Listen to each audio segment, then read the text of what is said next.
Game Connect.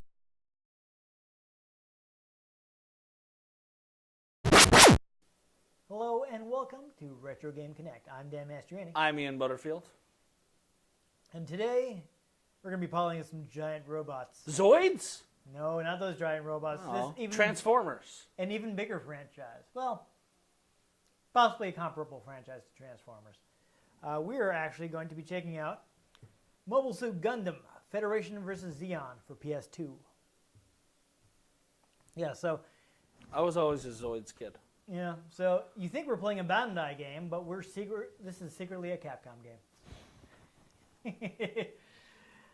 Yes, this was actually developed by Capcom. It was released in the arcade on Sega's Naomi hardware, which is basically very similar hardware to the Dreamcast. Sega Dreamcast. And in Japan, there was like a Dreamcast port. But we didn't get that because I think the Dreamcast was dead by then. I'm pretty sure the Dreamcast died when it launched. Oh, no, we couldn't have done well, but Sega ran out of money. Well, then there's a reason it didn't. Yeah. It died. Yeah. If they and that reason was unfortunately the Saturn. But why? Just because the Saturn sucked so hard, no one wanted to buy the Dreamcast. The Saturn did not do well in the overseas market, and well, it kind of started with the Genesis was doing well, and then the Sega CD was not quite as great, and then this 32X came out, and people were like, "What?" And then, after that, the Saturn came out, and it didn't get as much support as the PlayStation. And PlayStation destroyed it. It was kind of a downward spiral for Sega. But that's super off topic. We're talking about Mobile Suit Gundam. This game is I wasn't able to find too much. I did find out that this game shipped 65,000 units in the first 3 days in Japan. Is that a lot? For just Japan, in 3 days, 65,000? 650,000 is what I meant to say. Is that a lot? I probably. Well, I know 650,000 is a large number, but, compared to 30 billion, it's a very small number, so, Yeah, but I mean, this is just for a country the size of California. So, that's a lot of copies. Probably a lot, yeah. Okay. I'm pretty sure. Gotta scale this here. The fact that they were being like, hey, sold this many copies is probably supposed to be impressive. So I'm going to go ahead and say that's a lot. Most impressive. Yes. Granted that shipped, not sold, but considering that they wanted to have that many copies within the first 3 days, they were expecting it to sell a lot. So unfortunately, I got just about nothing on the game. All right, Mobile Suit Gundam. Let's go. Let's talk about Gundam a little. Yeah. I mean, so this is the one where they have the mini cons that attach to the robots and make them stronger. This is the one with the giant robotic animals, and then there's still sentient ones that can latch onto their core and make them stronger. Also, like Beast Wars, they're not actually giant; they're pretty small. Oh no, I went to Zoids. Okay, Zoids. Okay, gotcha. No, but Gundam is a product of an anime studio called Sunrise, which was founded in 1972. Wow. Yeah, Gundam actually began airing in April 7th of 79. The director was, the creator of Gundam is a man named Yoshiyuki Tomino. Tomino was born in Kanagawa Prefecture in November 5th in 1941. Heck of a time to be in Japan. Yeah, no, till the end of the war. I found like a speech with him. He's talking about how one of the things he remembers as a child is one of the things that got him interested in animation is that as a child, like his class would be sent out to watch Disney movies. This is like this. He would have been growing up in the 40s and 50s, so we're talking like Japan still occupied at the time. So yeah. They, the guys would be, they'd be bringing Disney movies, and they have the kids, they go by class, class would go together, and they'd watch a Disney movie. Are you telling me that Disney is to blame for anime? Actually. Are you telling me? When was anime started? You want to go off topic again, but, well, it's a little on topic because... Well, because Gundam seems to be an early anime. Hold on. No, that was late 70s. Well, when did anime start? Modern form, probably 50s, 60s. So that's still early. Yeah. We'll circle back around this for a second. I just want to mention, he was saying he remembers being about 10 and thinking that like the Disney movies were really technically impressive. Like they looked really, they had. I mean, I'm sure you've seen the classic Disney movies. Well, yeah, Steamboat Willie.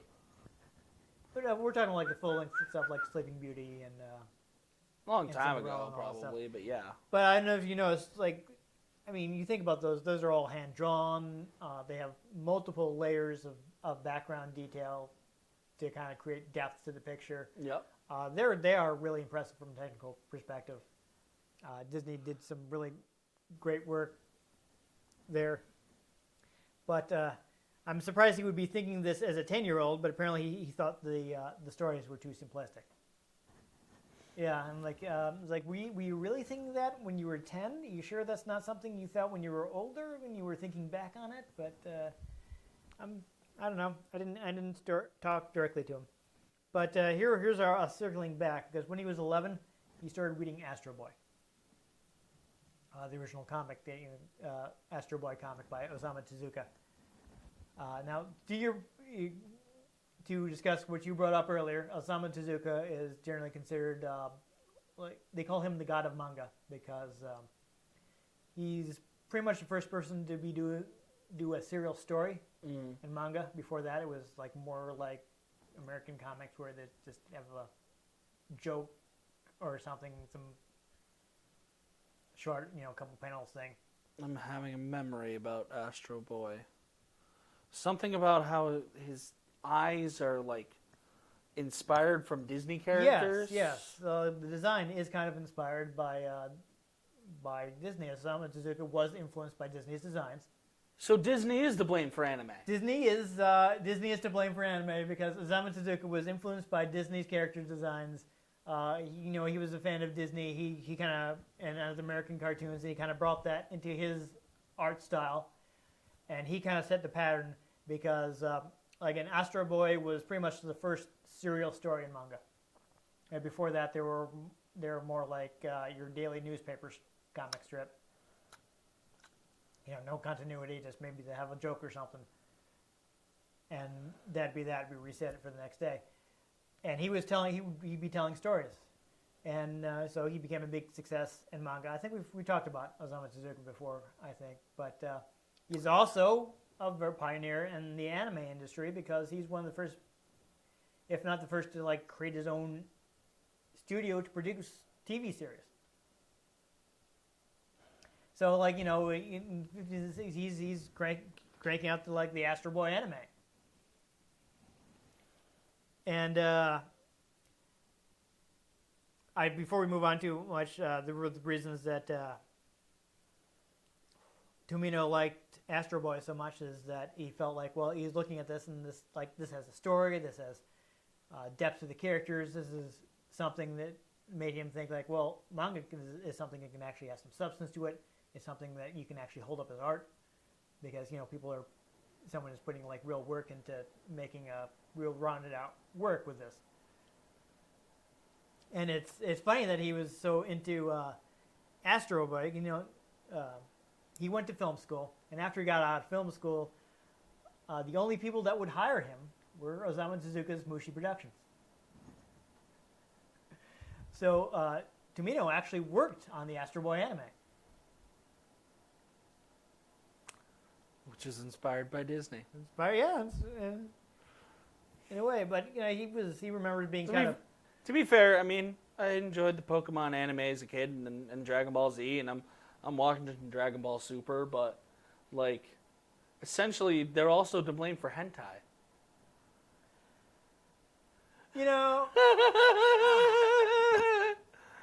Really, I don't know if you can blame anyone for that kind of thing because it was going to happen no matter what. Was it? What has not been turned to, this is a family-friendly show, I don't want to discuss this too deeply, but what hasn't been taken in that direction? Honestly. You have the internet, Ian. But still, you have the internet, That's just the whole thing. It's not like that was the first time that anyone had done anything, let's say, off color in any sort of drawn form. That's hardly like in something that's unique to Japan. But it's just such a thing. I think you're saying it like disproportionately. It's not like there isn't like Western animation that goes into that. There's not like That's the only jokes I see. yeah. Anyhow, super off topic.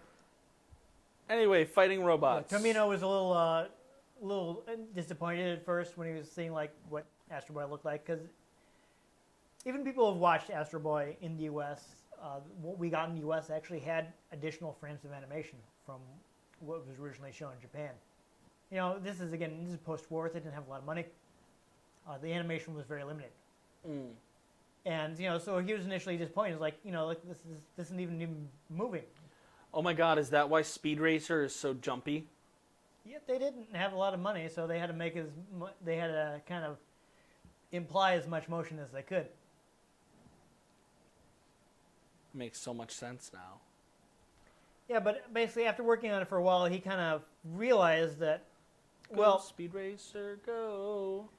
If we think about how this properly and like, you know, have the right cinematic sensibilities and kind of, you know, working your angles and things like that, you can imply a lot of motion.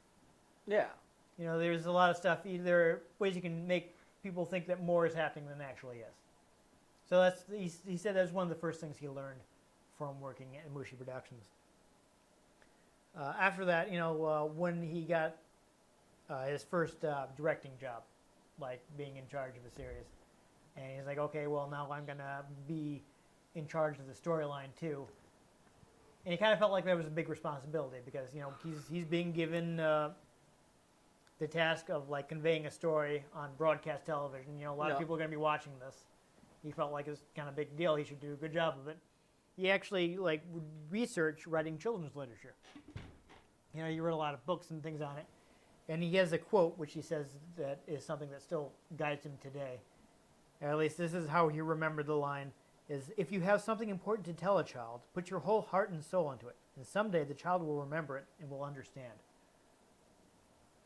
Interesting. So his philosophy is like, you know, don't lie to the kids, don't dumb things down, like, you know, just put some passion into what you're trying to tell them. And what they ended up trying to tell them was that if you dance the right way, you can fuse and become more powerful. That was someone else. He never worked on Dragon Ball. No.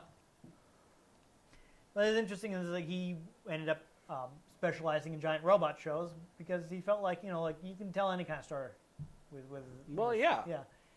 I mean, the robots can symbolize whatever you need them to. Yep. You know, you can.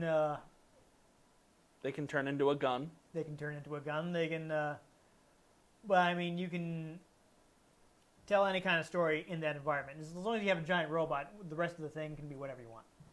Exactly. So he felt he actually had a lot of freedom in that genre to tell whatever kind of stories he wanted. So, you know, he worked there, worked for Mushi. He eventually went to work for Sunrise. He did a few more traditional giant robot shows working for them. But in the late 70s, he wanted to do something a little different. Basically, one of the big innovations with Gundam is, whereas often with these shows, like, you know, what are they fighting? It's like, oh, some alien invasion or evil mutants or underground empires were just ridiculous, like, non-human enemies. He's like, okay, you know, in my show, the enemies are going to be humans. Just like in giant robots. Yeah, this is going to be a human conflict. With giant robots. Yeah, he's talking like instead of focusing on the robots, it's like, well, I'm going to tell a story about war, and they just happen to use robots as their weapons. I mean, he still had to operate under certain constraints because the show was sponsored by a toy company. Yeah. You know, the toy company wanted to be able to make toys and sell them, so he had to do stuff like constantly introducing new robots so they can make toys of them. Yeah. I mean, he's talking about it was like someone directly asked him, was like, "Hey, why are the protagonists of these shows always like teens and teens 'Cause like like the kids can connect because with that's it. what the and toy they- company wants, so you Yeah. can get the kids into it. But he kind of approached this like, okay, here are the things I have to do. What does this lead to? What makes sense? Like he's like, a giant humanoid robot. That's not very realistic. If you do it under gravity, that wouldn't really work. So let's set this in space. The final frontier. Yeah, I mean they did eventually that kind of led to the setting, but they did eventually have them. They eventually were a little more grounded. Yeah, they do have them operating in gravity, so I guess at some point they kind of jettisoned needing to be in space, but they did help them set the setting. There's also the thing, so like the story has like space colonies and things like that, and so that was the genesis of that. But he's like, okay, so I have to constantly have new robots. Where are all these new robots going to come from? That's going to cost a lot of money. Who's going to have the money? So this needs to be a conflict between governments. Right? So he says, okay, so this is a big war, obviously, between two large governments. Well, if I'm going to have large governments, who's going to have a large government in space? Well, obviously, for anyone to have a large government in space, we're probably going to have space colonies. Mm. So this is the kind of logic. Just kind of went down the rabbit hole. Yeah, exactly. You're trying to come up with logical answers for like how would the setting make sense. And Gundam has a concept called new types. They're basically like people with extrasensory powers, like ESP kind of. Like things. biotics and Mass Effect. Yeah, it's a little vaguely defined. Like but, force-sensitive people in Star Wars. yeah, something like that. Their powers aren't generally as crazy, but stuff like that. And so the reason for that is because we got a bunch of teenagers jumping in these robots and piloting them, no problem. How are you going to be able to do that? You need to have psychic powers. So it's a little more telepathy, not telekinesis. So Yeah, it's a it's little not- more Professor X, less Jean Grey. It's new types. They're not super well defined in the original series, but you get the impression that their abilities are more sensory. So it's like someone who's strong in the Force but is not trained, so they can't like move stuff, but it augments their reaction time. Yes, exactly. It's Okay. very much like that, actually. New types have very fast reaction time. They kind of have a sense when somebody's about to attack them. Like very frequently in Gundam, you'll see this There's a new type sense thing going off. You hear that. Spidey senses. It's very much like that. You hear the little tingle noise, and there's this like flash by their brow to kind of. Oh. They kind of like symbolize the fact that they're getting a flash of insight, and they'll realize that somebody's about to shoot at them and dodge out of the way. There you go. Yeah, so that's how he explained like So it's essentially these, like 15-year-old characters being able to drive a giant robot. Anakin Skywalker, Episode 1. Yeah, kind of like that. Anakin Rey- Skywalker has never flown a space thing, but But then he goes up and destroys the Trade Federation Yeah. battle station. yeah, exactly.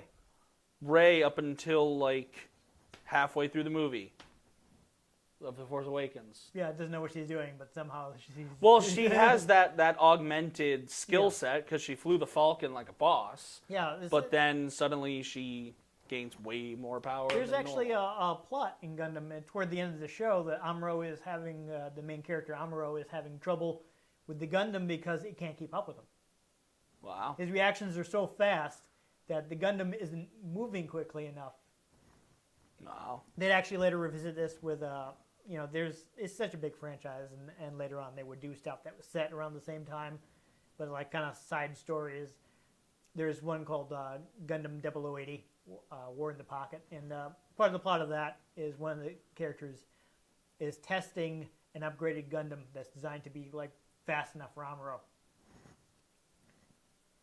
So of course, these are all like self-contained stories, so they can explain how well he never got the Gundam. But yeah, there's like the Gundam NT1 Alex is like designed to be a Gundam for new type because it's supposed to be like very fast so that it can perform fast enough for him to keep up with him. Interesting. Yeah, this is a crazy scene in the original series where when his powers really start kicking in, he's taking on a bunch of like the standard grunt enemy of the Zaku 2 is like the standard of their opposing forces, and he's just shooting them down and counting as he does it. It's like 1, 2, 3. The opening scene in Deadpool. Yeah. I've only got 12 bullets, so you're gonna have to share. He's just sitting there like calmly shooting them down and counting how many he shot down. Wow.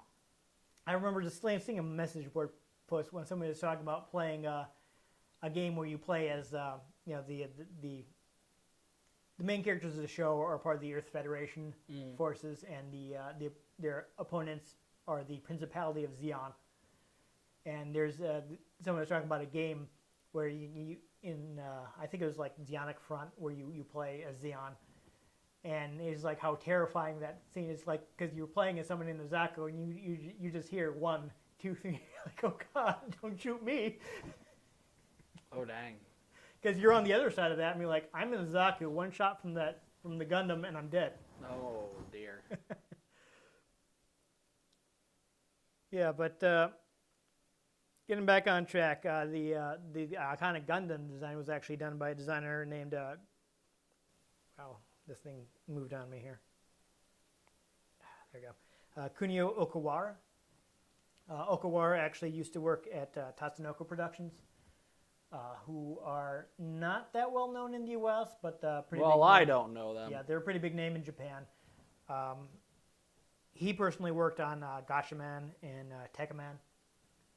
Gatchaman did actually come over to the U.S. a couple different times. One time as Battle of the Planets, another time as G-Force. It got 2 like different edited dubs. It's a little weird. Okay. But people may have heard of it under that name. Tekkaman is not to be confused with Tekkaman Blade, which was like a kind of a gritty reboot, which did come out in the U.S. as Technoman. It was actually on UPN's Saturday morning block, back when UPN was still a channel. These people are so confusing. I remember watching it, but they had the original 70s Tekkaman, which was like, bright colored, and then they did like a gritty reboot in the 90s, which is the only thing that actually came out in the U.S. But he first worked with Tomino on a Sunrise series called Zambot 3, which is also where Tomino got his nickname, Kill 'em All Tomino. He has a tendency of ending series with... Killing the entire main cast? Yeah. Just totally Rogue One-ing it? Kind of, yeah. Not all the time, but he does it enough that people started calling him Kill 'em All Tomino. Death Star just shows up and bam! Yeah. Another, small factoid is at one point Gundam was going to be called Gunboy. Yeah, they probably changed it because he wanted it to be a bit more serious. And then they were like, yo, what about Gundam? But it's interesting that in its initial run, this is kind of a fun parallel with Star Trek. The ratings were tanking, so they canceled the show. They said, like, okay, the show's going to end earlier than it was going to. Hurry up and wrap it up. Oof. A fun story I heard is actually like they got their marching orders. Your show's canceled. It's going to end. Hurry up and wrap it up. So they cut out a bunch of stuff, a bunch of plot stuff that they had. And then afterwards, the ratings improved a little, and they gave them a few more episodes back. And they're like, well, crap, because we're already ahead of the stuff we cut out. So now we have to find some filler to get us back to the amount of episodes we have now. Oy vey. But it actually did much better in reruns, like Star Trek. So that's where it really started becoming a phenomenon. And also, it's like this is the point. Like the original sponsor wasn't selling the toys, so they weren't too happy. But then Bandai, I think actually may have been a different company that Bandai later bought out. Namco? I don't remember. No, not. We're talking about a toy company, but I think Bandai picked up the merchandise rights. And so there suddenly they decided to do plastic mountain kits, and those things sold like crazy. So this is kind of how Gundam became a juggernaut. Not only did it do better in reruns, but you know, Bandai changed the what's the word I'm looking at? Not the thinking on that, but they kind of went in a different direction on the toys, and that started selling. So it became this huge merchandising juggernaut, and it's like just become an absolutely huge franchise. It's not as big in the U.S., though we still do regularly get Gundam shows. Yeah. But in Japan, it's just an absolutely massive phenomenon. And you know, like, and you know, Japan still loves like the original series, which is why you're always seeing like tie-ins to the original series, even though it's like, I think, What's it? 40 years old now. not quite 40. We're past 35 though. I mean 79. Yeah. So we're closing in on 40, but not. So not by the quite 30. time we get Star Wars Episode 9, yeah, it'll be 40 years old. It's crazy. because that's how I measure my units of No, of course you time do. these days. Yeah, but another part of the becoming a hit is because it picked up some more momentum. They actually brought the team together in '81 and had them make some compilation movies, where they took footage from the series and kind of recut them into 3 feature Rejiggered movies. it? Yeah. And like the third one has more new animation than the previous 2, but he basically cut out a lot of stuff that the toy companies wanted. So sort of backwards from what they did for the first few sagas of Dragon Ball Super. Yeah, kind of. Yeah. So the compilation movie is the thing that this happened a lot in Japan. Like you do a lot of anime that's in popular area, they come up with like a compilation movie that cuts it down to like a feature-length film. So but that actually gave Tomino a chance to cut out a lot of the more toyetic things that he had to put in. Like in the original series, Gundam has a bunch of goofy transformations. Like it can combine with different units to form different forms, most of which are kind of dumb. But And then 3 minicons can turn into a sword. yeah, stuff that he just did so that they could have more toys. And he's like, yeah, let's just cut that out of the movie. It's not even in there. Not even that. Yeah. It's gone. And there's actually, he also wrote a book with some of his original ideas that's very different from where the series went. So it just became such an absolutely huge franchise. I mean, there's so many Gundam games out there, like, you know, toys, model kits. It's absurd. You know, there's straight-to-video releases. You've got, this game is like the original Universal Century, which had its own sequence of sequels and side stories and this whole big continuity. With Michael Bay being done with the Transformers movie, he's actually announcing that he's doing Gundam movies now. Yeah. I'm done with the giant robots. Let's do more giant robots. No, they already made a bad live-action Gundam movie. Watch that happen by the time this airs. Oh, boy. Like, oh yeah, they're going to do more live-action Gundam, and Michael Bay's going to direct. Oh, no. Watch it happen. But there you go. There's this whole franchise, and then, you know, like in the mid-90s, they started doing, like, alternate universes, like G Gundam and Gundam Wing. Gundam GT. Yeah, so it's in, they've been doing, like, their own series that have different continuities. Like, there was Gundam Seed universe. There was, like, the Gundam the Johto Adventures. 00. It's just fantastically huge. It's such a big property. They just keep making Gundam games. Yep. We haven't gotten nearly as many in the U.S. just because it was never as popular here, unfortunately. But we did get a few, and we're going to play one of them right now. Right meow. Sony Computer Entertainment. Yes. Got a nice PS2. Man, I'm sure. I remember my first PS2 back in the day. Came with Jak and Daxter, Sly Cooper, and Gran Turismo 3. I bought mine early enough that they were not packing anything in. It was pretty great. I had the fat one. I'm hoping that the Sly Cooper movie is good, because I actually thought the Ratchet and Clank movie was very good. I did not watch it, so I don't have an opinion. You know, I went into it without my hopes up, but they stuck to it pretty well. They had the original voice actors, too. Yeah, I didn't find out too much. I did look at the credits, and I saw that there were a few names Actually, speaking of names, Hajime Yatate is actually a pseudonym for basically when they don't want to credit somebody. And it's actually Nolan North. Yeah. It's basically if various staff. We got the opening from the TV series. Various staff that there are not big enough in the studio for them to get individual credits, they'll credit them under the name Hajime Yatate. That just seems like more effort. Especially, it's just It just sounds more like a punishment. yeah. So there you go. There's the Gundam.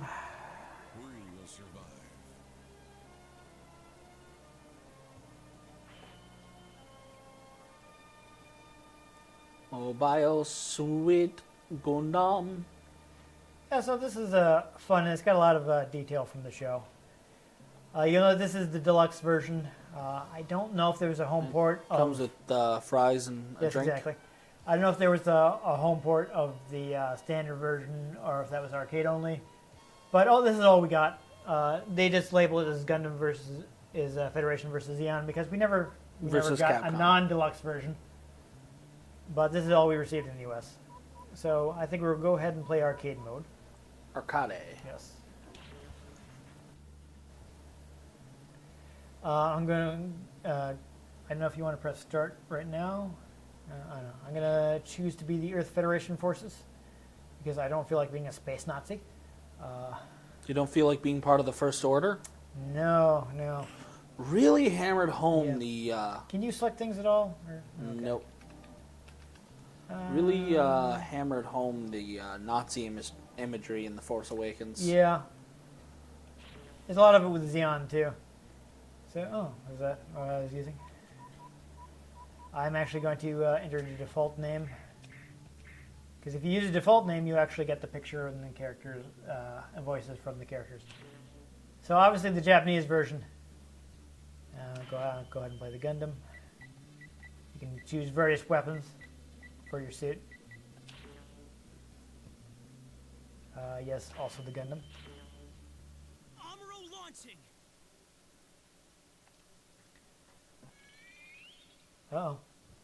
Yeah, we got the new type sound right there. Okay, now you're in. Yeah, so if you pick up the same thing, we'll team up. So I No, what's really funny is I've totally heard that noise in Dragon Ball. yeah, That it's kind of a standard sound. Gun tank. GM. Other so- Gundam. So since I've cleared the game, you can play Zeon suits too if you like. Whoa. So let me explain before you select. This game uses something called the cost system. Basically, instead of having lives or what have you, each suit is worth a different amount of. You have like a meter, and it's worth a different amount. So every time you're shot down, you lose that amount from your bar. And Okay. if your bar empties, then your side loses. So there's the risk reward of more powerful suits will use up more of your bar if you're shot down. Okay. But what should I do? So you got stuff like the Gundam, which is like a high What's spec. between that? What's the difference between that and that?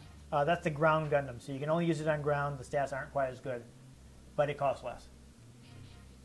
It might be a good choice for your ground unit if you want to try that. The Jim is a standard unit. It's a basic cannon fodder mobile suit. Okay. And what's the gun tank? With Just gun tank? Yeah, so basically the story of Gundam is that Zeon had mobile suits first. They basically took the work robots that they had and modified them to be weapons. Okay. Ball. Don't pick that one. But it's just a ball Yes, exactly. That's why you don't want to pick that one. It's Just- pretty terrible. floating. Ooh, that's pretty cool. Sure, why not? You can do Got that. a sword. Yeah. Also, with certain suits, you can play certain Zeon suits. You can play as a customized version of them because when the main characters on the Zeon side got his own custom versions of the suits. They're red and they're faster than the standard ones. Interesting. So you got jump, or you can hold it down to boost, which uses up a meter. Shoot your primary weapon. That's your secondary weapon. Triangle is melee. I didn't get to select my weapon. Both the suits you picked didn't have alternate weapons. So I'm going to tell you right now, when you're in gun tank, just stay back and snipe guys. Yeah, gun tank is not good for short range attacks. When the enemy is yellow, you cannot shoot them.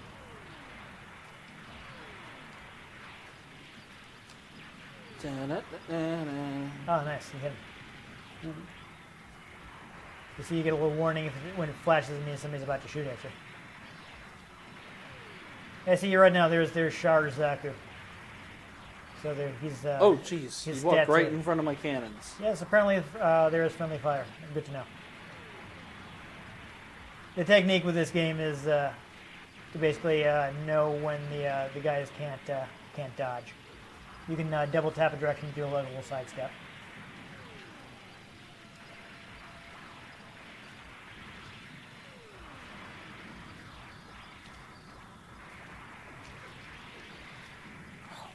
Jumped right in front of my cannons again. Yes, I saw. Yeah, so that's not a situation you want to happen. The gun tank doesn't actually have a close range attack. So if the enemy gets in your face, you're in trouble.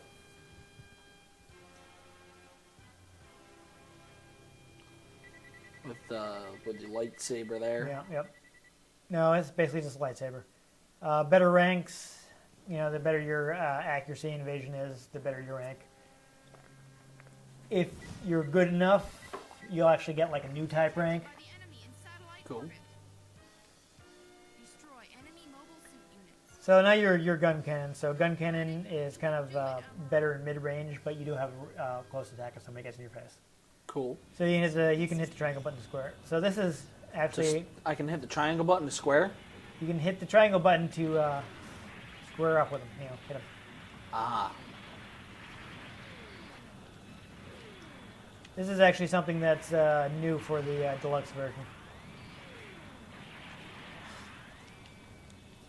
It's space battles. Wow, I'm really out of practice.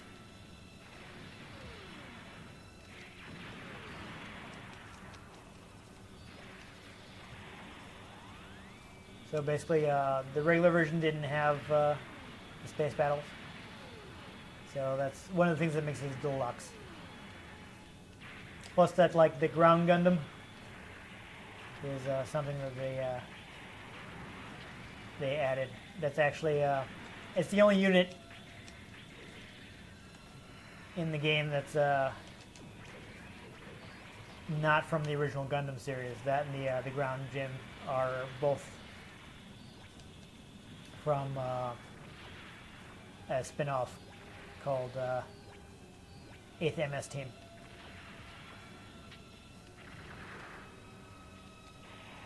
You also have ammo. It takes time to reload, so you have to keep an eye on how much ammo you have. Oh! It looks like you got the last hit. Oh, boom! Nice. You finished him off with that flip kick. Good work. That was pretty metal right there. I had good accuracy that time. Not enough for new type rank, but I got hit too much. We're in New York. New York? Yes, New York. So this is when Boston invaded New York? Exactly, yes. New York? Yeah, New York.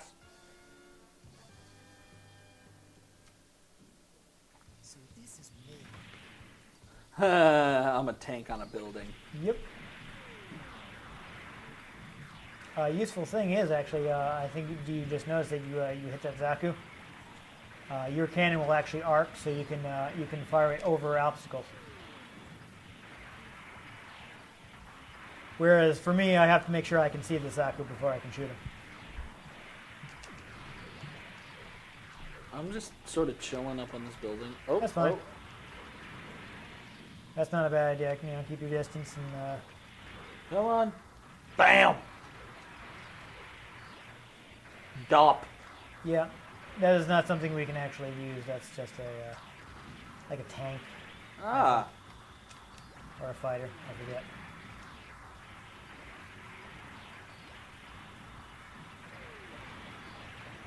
Oh gosh, they are collapsing the building I'm on. Yep, the buildings can collapse. You have to watch out for that. Oh, nice. You hit Sharzaku though. Really? Yep. Okay, we still need one Oh more. hey, I have more than those weapons. Yes.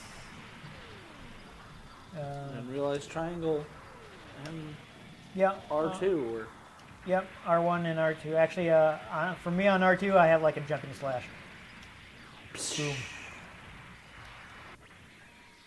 Bang.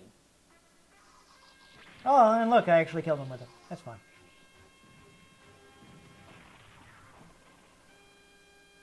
If we were playing one-player mode, you can use the L1 button to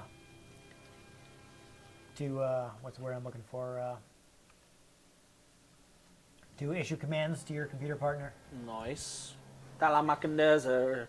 Yeah, there are different modes they can be. You can either tell them to, just kill whoever they run into. You can have them stay back and shoot from afar. You can have them back you up, or you can have them be in a defensive position. Nice. Speaking of that, this doesn't apply to either of the suits that you are using, but my suit has. You can see I've got a shield, right? Yep. Now in this game, there is no active. There's no active shield ability. You can't intentionally use the shield, but going for. Trying to take out the giant thing floating around. I appreciate that. Oh yeah, the ads. I think it's dead. It is. Blew it up. Good work. Oh yeah. Yeah, I do have a mid-range attack. It's just my machine guns. Yeah, but you don't have a close-range melee attack, is what I was saying. Yeah, I just shoot them. Right. But it's Bang. not super effective if up close.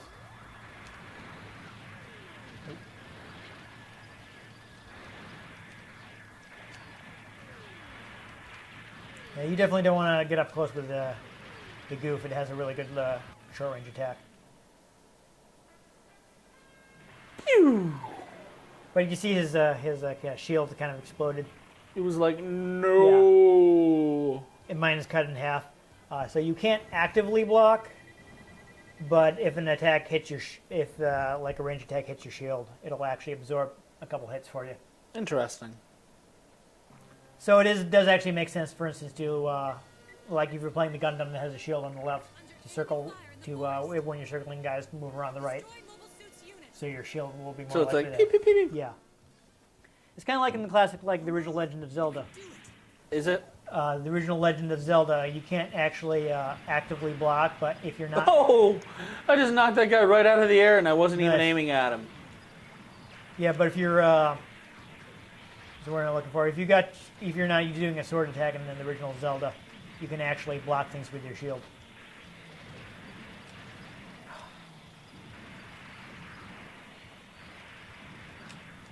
Other than that, different weapons have different properties. You see, your character has... Yikes.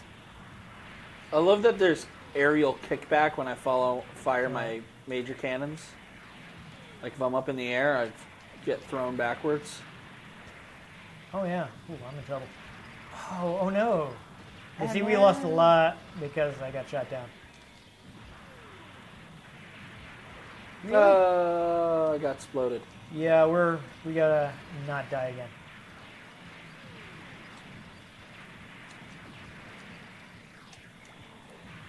I can't do the kick.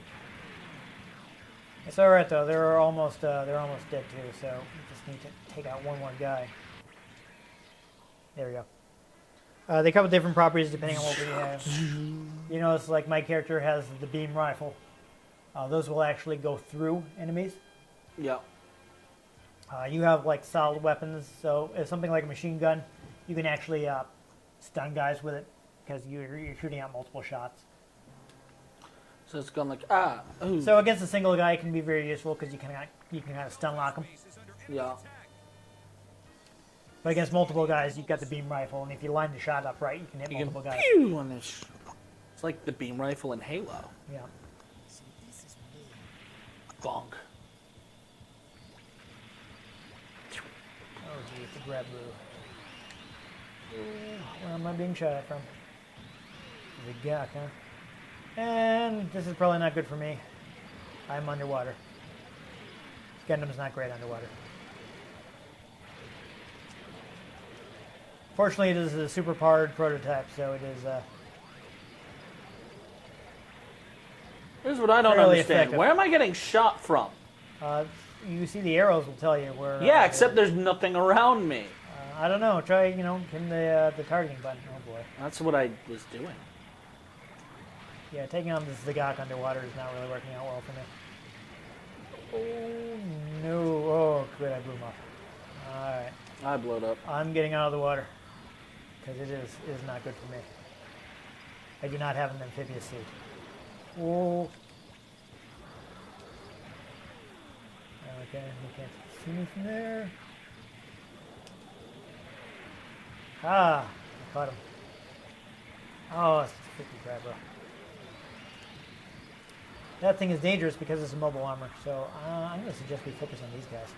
Yeah, I'm Okay. really confused because I keep getting shot at, but I can't lock on to anything that's actually shooting at me. There is a guy underwater, so he might be the one hitting it. Got me from behind. Oh, no, I don't want to be underwater. No, I'm just surrounded. All right, I'm trying. I'm trying to... Oh, no. Died. Because it would literally be like, you're going to get shot at from the left, except I couldn't lock onto anything on the left. If it lets you pick somebody else, you might want something more maneuverable for this stage. I'm going to stick with Gundam, but yeah, why don't you see if you can Please, Awate. find something a little more... What would be better suited to a do you think? I mean, if you want something that doesn't use as much, you can try the ground Gundam or one of the various Zeon suits. For some reason, it's not telling you the cost here, and that's kind of awkward. But the ground Gundam is got decent stats. It's not quite as good as Gundam, but it also costs less, so you won't be taking as much from a... Or you can just go straight up with the Gundam. You want to do the Gundam with a different weapon? You got a bazooka? Sure. And you got to pick another suit for space. I mean, you like the gun cannon? You can stick with the gun cannon. It was working. Fair enough. Besides, we haven't played space in forever. Yeah, I guess this route doesn't seem to have that many space stages on it. The Gawk. You noticed at the beginning I was selecting multiple stages. You get different routes to the game depending on what stage you start at. Okay, so... So, again, we're going to want to... Oh, good. Crap,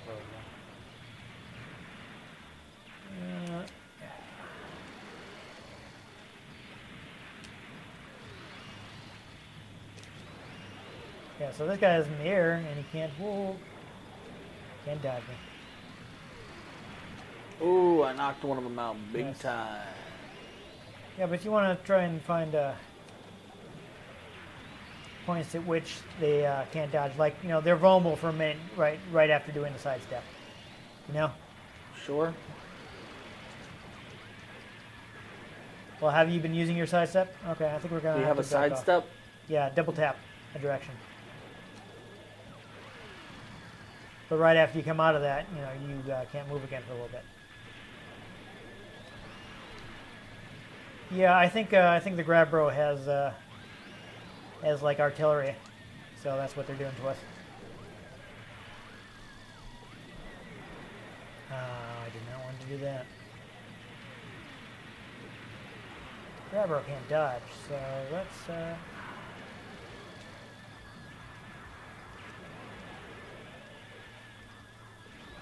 It's not a good situation. Ah, Oh, just got ambushed. yeah, I'm running low on ammo, so oh boy. I was hoping that. Yeah, for the grab rope. Why do I keep losing my lock? Ah, I died.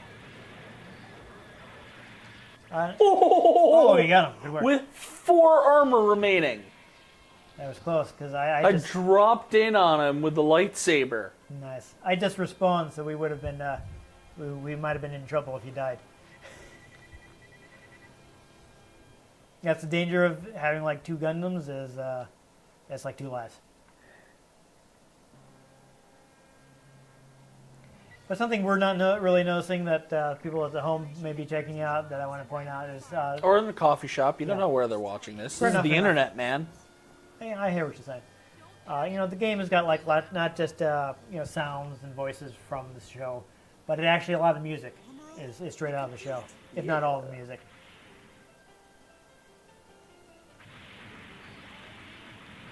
I'm not. Where's my closest enemy? So on this stage, actually, you can actually get like one of the vocal themes from the movies. What?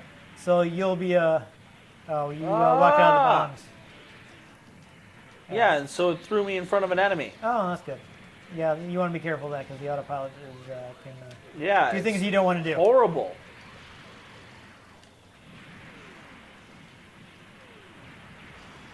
Yeah, I got that dop. What is going on? Thank you. Holy crap. Oh, I thought we could double team him. Yeah, there's another Zagat coming at us. Oh, really? I'm just losing armor, not getting hit. I will try and help out if I can, but I got lots of guys on me. Oh, I know what's going on. I mean, one strategy is to like kind of multitask, like switch Oh, I exploded. switch targets while one of them is knocked down and you can't hurt him, It's okay though, I sliced that guy in half, we're fine. Well, maybe not in half, but I sliced him.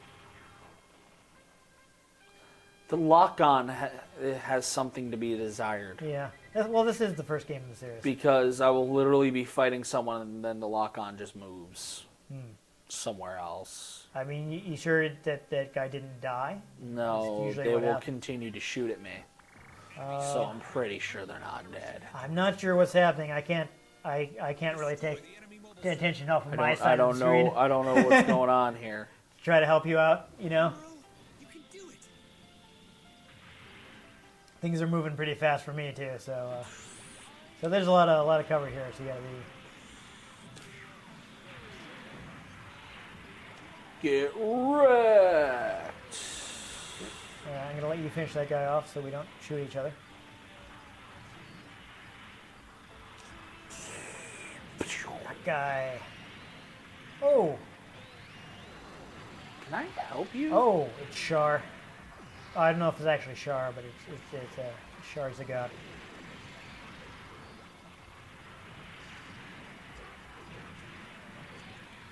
Are we hitting that guy or what? There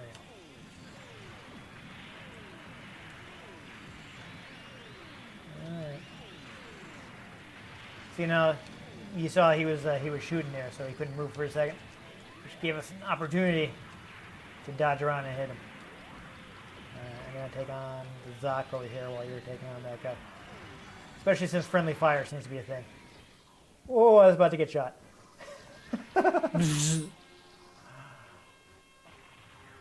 Bam. But as you can see, the Gundam is much more powerful than your rank and file suits. Yeah. It's basically the main character robot, so it's pretty tough. But of course, you see how much the bar goes down when you Yeah. when you lose it. Oh, here we go. Going Back into in space. Into space now, y'all. Know what we're gonna do? We're gonna go to space. Space. I wanna go to space. Space. Ba ba ba ba ba ba ba ba ba ba. Space. I'm gonna go to space. Fair enough. think you might also Space. have an alternate attack on. Yeah. There's something On what? on L2. Going to depend on your suit, though. Oh, I have boost on L2. Okay. Well, it's interesting the way this works because this was originally an arcade game. It was like a 4-button game. A lot of you probably didn't see that, but I just blew up the missile that the Down shot at me. So that is the thing you can do if you're taking on somebody that's got a like ranged explosive. It's actually possible to getting double teamed here. I got. All right, I think I may have figured out what's happening to you. It's like when you're getting shot, you can lose your lock on. If you're knocked down, it'll turn off your lock on. So that may be what's happening to you. I'm trying to help, but I'm out of ammo.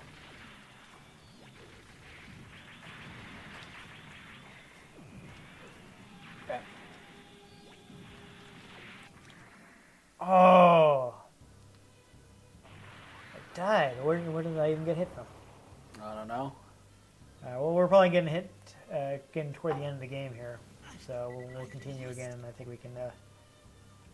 I think we can beat it. And if we have a little time left, maybe we'll just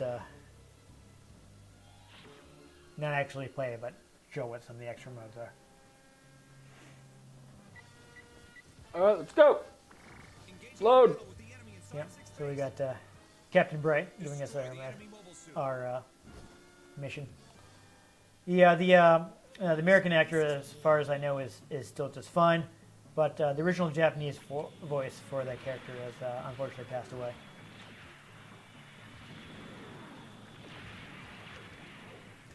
That was closer.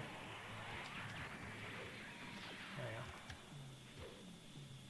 I like this little spinning slash I'm doing here.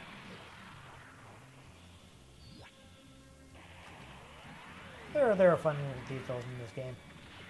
If you're playing as the Gundam and you lose your shield, you can actually it becomes possible to do pull out another beam saber and dual wield them. Nice. I just kicked that dude to death. Good work. Literally kicked it. Sure, why not?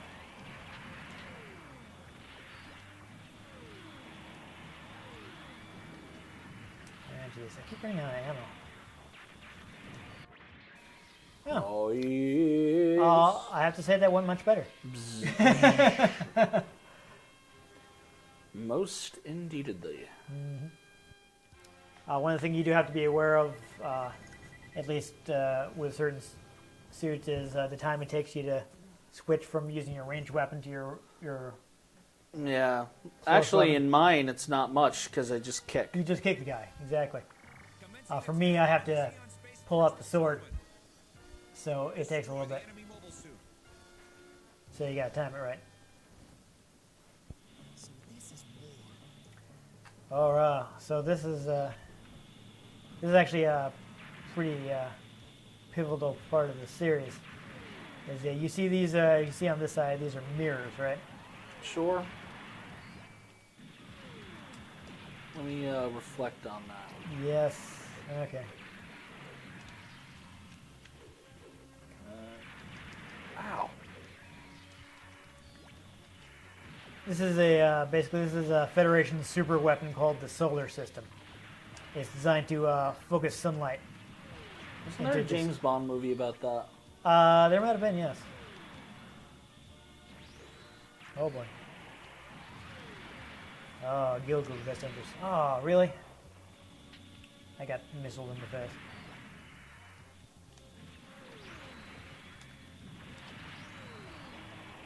But yeah, this thing ended up being pretty pivotal. Come on. There we go. Oh, there we won. Jeez. I basically run out of ammo like every 2 shots. Yeah. You do have pretty limited ammo in this one.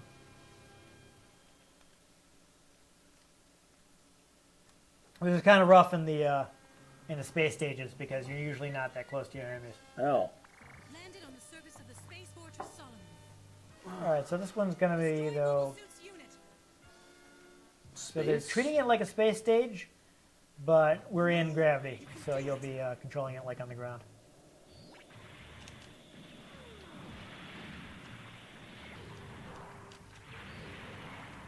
Big Zam. Oh yeah, that is a big problem. I would maybe not try to fight that. I'm gonna can. kick it. Okay. I don't recommend that. So actually, you're better off for fighting him than I am because it has a beam shield. Why? It And- literally can't do anything. And you have a what's the word I'm looking for? Like solid weapons, so it's not effective against that. So you can actually shoot him from a distance, whereas if I shoot him from a distance, he will not take damage. I need to deal with. Yeah, I'm trying. Cuvée, not actually in the cuvée, because it's just a generic. Oh, you want to do that? I don't know if I'm close. No. Yeah, the beam card is blocking it. Oh, jeez. Is the Big Zam all that's left? No. There's a Rick down here. I'm going to try to blow that thing up. Bam. Oh, did you actually get it? Nice. Yeah.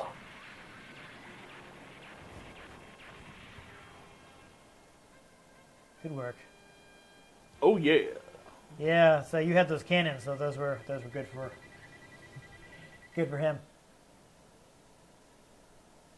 See, I'm getting good evade or good accuracy, but I'm not getting good evade and accuracy. I'm just running in and Yeah. like doing stuff. Fair enough. Space Fortress Abawaku. But I'll space. Yeah. Baoku. Alright, so this has got to be pretty near the end because we're talking about a lake. Oh, geez, mobile armor. Wow. And I'm also out of ammo. Oh, awesome. Okay, I'm gonna fight some normal suits here because I'm not having much luck hitting the big around here. Really? Yeah, I'm gonna die. Alright. Well, I'm trying. This one's freaking Darth Maul.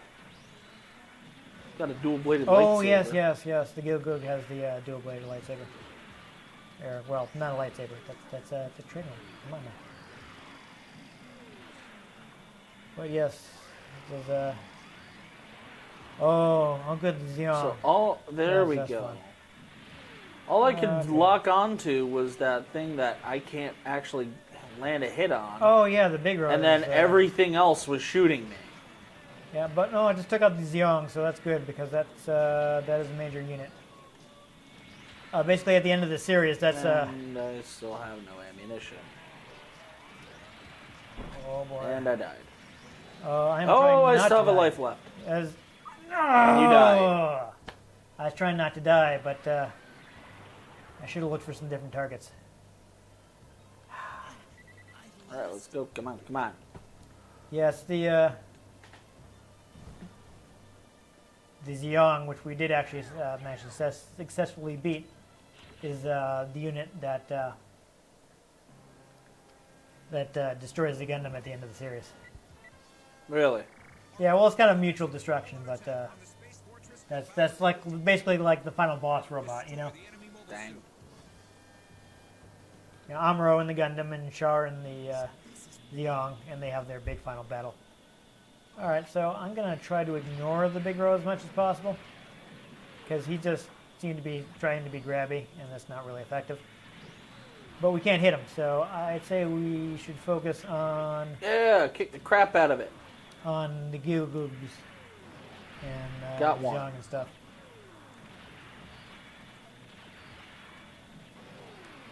Actually, if I can line up shots on it, I can. Oh yeah, no, you can hurt it. I'm just saying it's hard to hit, and these guys are easier to hit. So I'm going to try focusing on the mobile suits. Because see, I just keep missing the big row. So, jeez. I'm out of ammo again. Let me see if I can get in close to Zeon so that I can beam saber it. It's dangerous. You can launch. I got the Oh, annoying nice. one. Good work. Bam. Yeah, that worked out for us. That thing was worth so much, apparently. Oh yeah, it's a big old expensive mobile armor. It's gonna take a big bite out of their military budget if you blow that up. That's also why it was good that you blew up the big Zeon. Because you can imagine how much it costs to build something like that. Probably like $30. Yeah, at least. At least. Oh my god, we're still in space. Yeah, but this is indoors, so there will be gravity. Indoors. You can do it. Yes, this is definitely end of the series territory. See, here's the Zeon again. You're not. Okay, still about to get shot at by something I can't see. Okay, you're taking on Gilgoog. I will help you if I can find you. I don't know what's going on here. Hey! But this big ship that I am near. Stop it, you! Yeah, I'm gonna. Oh no, there's Zeon. Oh! I got hit by the all-range attack. This thing can shoot off its hands, which have like lasers in them. Haha! I got the Goog. Oh, okay, that was fast. But bam! And that's what happens when they send a bunch of big value guys at us. But that ship I passed was actually the ship that your carrier, basically, that your main characters launch out of. Yes. The white base. So at the end of the series, they have to Dun land. dun dun dun dun dun dun dun dun dun dun dun dun dun dun. Yeah, there you go. So we beat arcade mode. Dun, dun, And yeah, we'll go ahead with. This is fine. This is actually mimicking the credits from the movie too, so that's fun. You! Yay! Man, I didn't remember that at all.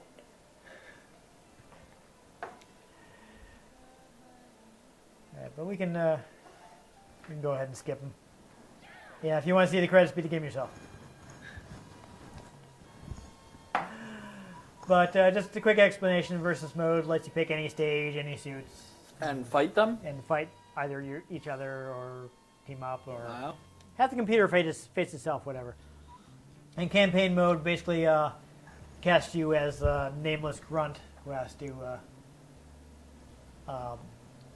make your way through the main conflict of the series. Fun. And as you get farther in it, you get better suits, and they have course. like different star ratings, and different more stars is better. Of course. But you have to keep them from getting too damaged, or you can't use them. And since the Gundam is like really super overpowered in that mode, It also gets... gives you options. You can I'm basically. just gonna screw around in it. Okay. I'm not actually doing anything. Careful, I might have auto save on. So. So basically, you have to be careful because the Gundam can only be used like once every few missions. Interesting. So if you use it in a mission where you don't really need it, you might find yourself in a situation where like, I really wish I had the Gundam right now, but it's in the shop. Womp. Yeah, that happened to me actually. There's a stage where I really could use the Gundam, and a stage that I thought was going to be hard was actually not hard. And it was like, oh, and now I don't have it when I need it. Awkward. Yeah. But anyhow, that's Federation versus Zeon. There you go. There you go. This is a Mobile Suit Gundam. Yep, I like that. Join us next time. Yeah. I like that it does a good job of invoking the series. You know, with the authentic graphics and sound effects and all that. Yep. It adds like even more detail than it was in the original series. Like later on, they had updated designs of the Gundams that would add like things like I don't know, like the marks that you would have like written on an actual military machine, being like, you know, with the name of the forces and things like that. Unit insignias. Yeah, that kind of thing. And Rank. And you can see that like on the machines in the game. Nice. So that's a fun bit of detail that really nobody was going to be drawing Yeah. on each thing in 1979. Oh, 1979. Yeah. So it's got some of the vocal themes from the music. So some of the vocal themes from the movies. So it's fun to be playing a stage and he'd be like, "Oh, I know the song. Yeah." That's neat. And of course, it has better gameplay than your average Gundam game. The first one was still a little bit stiff, but it's the first in the series. Pretty stiff. Once you get used to it, though, you can be like dodging it just at the right time, and like there'll be lasers flying by your head, and you get into it. But you can't dodge into the next lane and then like jump into the next one. No. What? Fatal Fury. Oh, no. None of that. Repeatedly. Wow. Couldn't say that worked that well. It does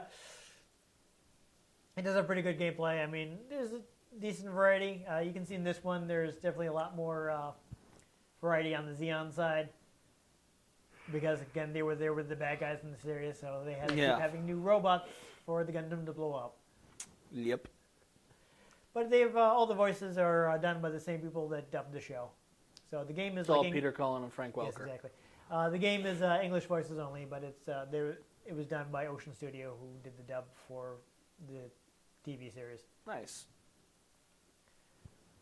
It's like very authentic. It's got decent gameplay. I mean, I think things would improve later on. This did like start a long-running series that's still going. Yeah. Nowadays it's just Gundam Versus, and it's just all different Gundam series. Just crazy Gundam. Yeah, lots of Gundam. Gundam versus Dragon Ball. They put more into the gameplay. Oh, who would win? Gundam Dragon versus Ball. Yeah. Dragon Ball. I don't know of any Gundams that can blow up a planet.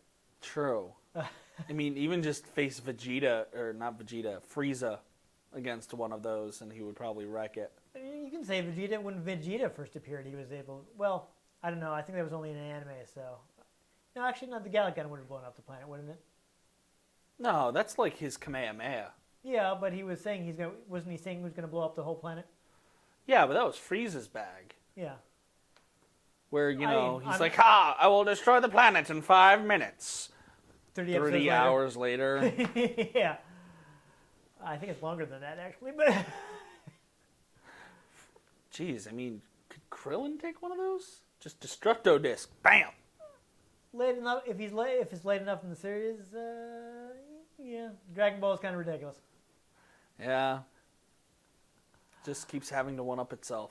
Yeah. I mean, I don't know. Maybe if they were taking on, like, one of the G Gundams, which is when they decided to...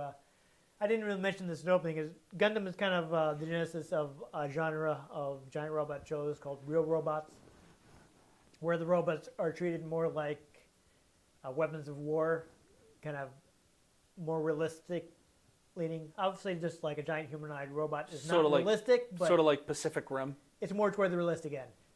Pacific Rim is actually more toward the super robot end, which is the more traditional robots that have like ridiculous super weapons and some kind of singular prototype and things like that. When you're fighting aliens from another dimension, I mean. Yeah. But it definitely leans more towards like super robots would be stuff like, I don't know, the example I guess people would be more familiar with in the US is Voltron.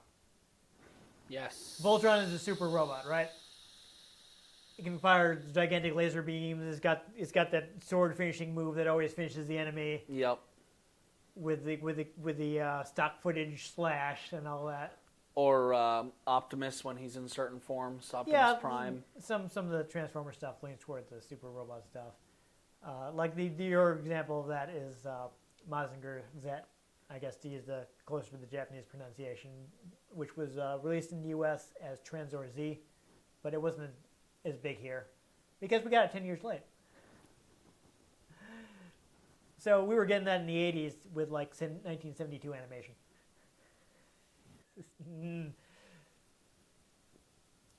But the super robots are the kind that are fighting ridiculous flashy attacks and taking all kinds of damage. Yeah, Zoids I think depends on the Zoid, but they lean a little bit more toward real robots. But Well, real and then robots they would would be have, like, Robotech would be like a real Yeah. robot type thing. Then they would have the particle beam cannon that was just like, "Rah," get wrecked. Yeah. So, I mean, there is sometimes that kind of ridiculous stuff, but I feel like because Zoids have generic units and Yeah, they're not like constantly like blowing up the planet or whatever. true. Well, so Gundam kind of started the thing of like the more, we built we built hundreds of these. These are just what we use instead of tanks now because it's the future. Yeah. So it started that. But if I can remember what my point originally was, it was that G Gundam goes back toward the Super Gundam, the super robot type of thing, where like the robots are piloted by martial artists who actually do the combat moves in the cockpit. And if you learn a crazy martial arts move, your robot can do it. So those are the Gundams I might pit against Dragon Ball Z characters. And then they spirit bomb sword slash it and just get wrecked. Yeah, but then like don't want to be firing like the Sekiha Tenkyoken back, and he's got a big old fireball that blow things up. So and then you get the Super Kamehameha, yeah, and then he just does math and it gets stronger. yeah, I don't know. Well, for Goku, doing math is very difficult, so that's why it helps him out. Times 10. Whoa! I love that. But no, at the end of G Gundam, he teams up with his girlfriend because, being a tough guy, at the end of the series, he finally realizes that he's in love with her. And they do this team-up attack. This is like the Sekiha Love Tenkyoken. And he is the King of Hearts because, like, there's like a playing card theme for the heroes. Okay. And this actual, like, literal King of Hearts appears in the attack. And it's just so hilarious and ridiculous. Like this bearded guy just kind of appears as the fireball is going, and then it turns back into a fireball and beats the enemy. Oh my god. So join us next time. Yes, this is the team I would if I had to pit anybody against the Dragon Ball guys. These are the guys I feel like are ridiculous enough to take on Dragon Ball. And then Super Saiyan God, Super Saiyan, Vegeta, Yeah, and Goku. no, I mean they're gonna lose anyways, but especially they'd have if a you better just throw chance. Beerus That's in what there. I feel like. If it was just versus Beerus, he'd just be like, bong. Yeah. Anyhow, Gundam, huge franchise. I'm a fan of it. I have very few points for anime Yeah. that I have for reference, so. I feel like the Gundam versus games are some of the better Gundam games. Gundam versus Marvel. Yes. But, the series that started with this game are some of the better Gundam games because, they got Capcom on it to actually make a good game. Yeah. Whereas a lot of them are like, well, they look and sound nice, but when you actually play it, it's not that fun. So, unfortunately, we may get into some Gundam games that aren't that great, but this is one of the better. I wanted to start with one of the better ones. Yeah. But it's pretty fun. It's got the 4-on-4 gameplay. Like if you were playing full-on multiplayer, it's basically like a 2-on-2. It's interesting in the arcade cabinets, or have you seen like arcade cabinets where everybody plays on their own cabinet and they're linked up to like a local network? Yep. That's how this game works. So if you play in the just arcade, got PlayStations in there. yeah, I think there are some later ones actually. No, I'm thinking of Tekken. Some later Tekken games actually let you plug into your PlayStation controller. Oh my god. Because a lot of people play Tekken on PlayStation, so they wanted to use the PlayStation controller. Hey. Yeah. But the game is the series has been consistently popular in Japanese arcades. So they've continued it. Like, they started off with this one, which was just the original Gundam. Then they did one that was based on just Zeta Gundam. Then they did Gundam versus Zeta Gundam, which is the only other one that we got in the U.S. until recently. Gundam GT, Gundam Super, Gundam Z.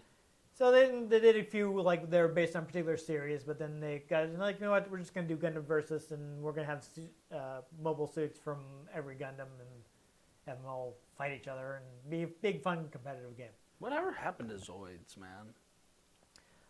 I don't know. I don't know when the last time they made a Zoid show was.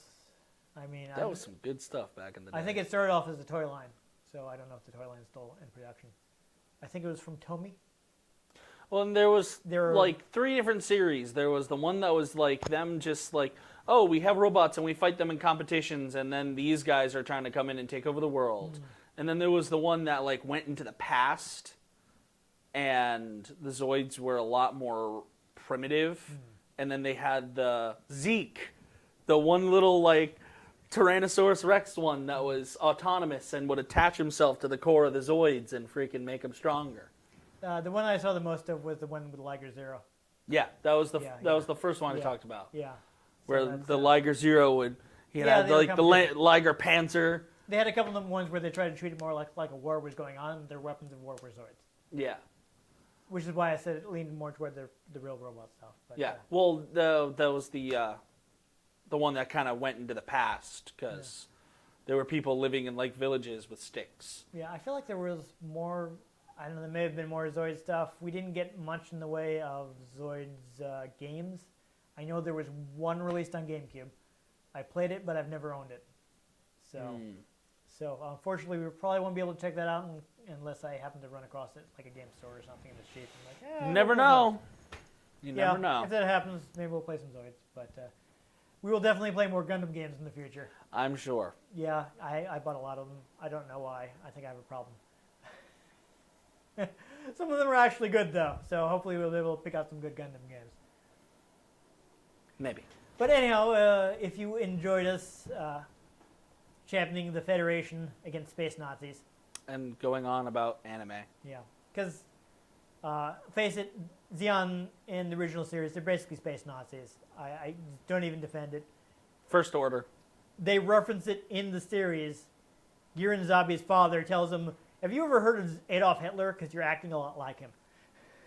Fatal Fuhrer. Yes. Is that going to be our new meme? We've got Italian Akbar. Yep. Fatal Fuhrer is going to be a new one. Fuhrer. Just going to throw that in every now and then. If we actually had fans, maybe somebody could do fan art for us. I don't know. Like the fatal, like. Just like Fatal Fury version of Hitler. Oh no.